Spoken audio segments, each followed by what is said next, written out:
third step is to believe. It's the turning point of every one of our journeys. It's not the hardest step, at least not in principle, but it is the step that some look at and say, well, that's easier said than done.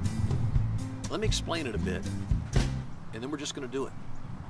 You see, I can tell you that God will help you, or that God will provide for you, or that God will give you what you need in the moment you need it, but as long as I'm in the conversation, your road to joy may be a bit blocked.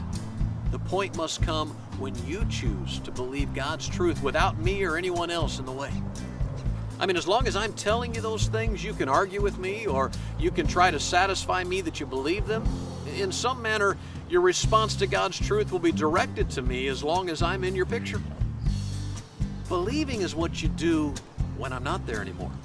When it's just you and your thoughts and your stress and your decisions.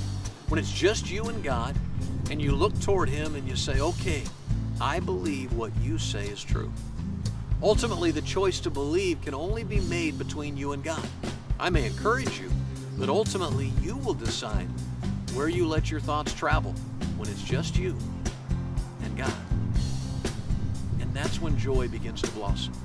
I've watched people in some of the most difficult situations, and I've seen a quiet confidence or a determined smile that doesn't pretend life is easy, but instead reveals that somewhere deep inside, they are trusting God.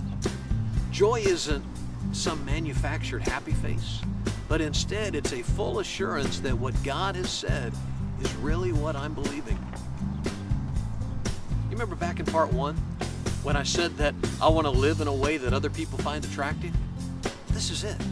If I can face hard stuff and people can see a real depth in my trust in God, they're going to wonder how I can be like that. And they'll want in them what they see growing in me. Now, some folks think this believe idea is believing that God's going to take away my problem. Some people are determined that God will heal them, and that's good, but it's not the same as joy.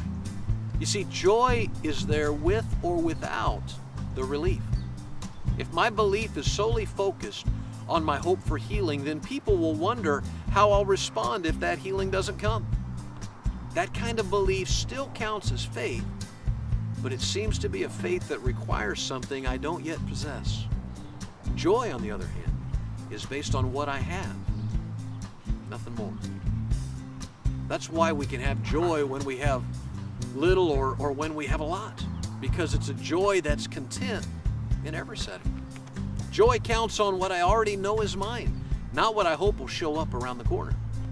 In part 5, we'll look at be ready, because this joy that's beginning to grow in you has a purpose beyond your own life.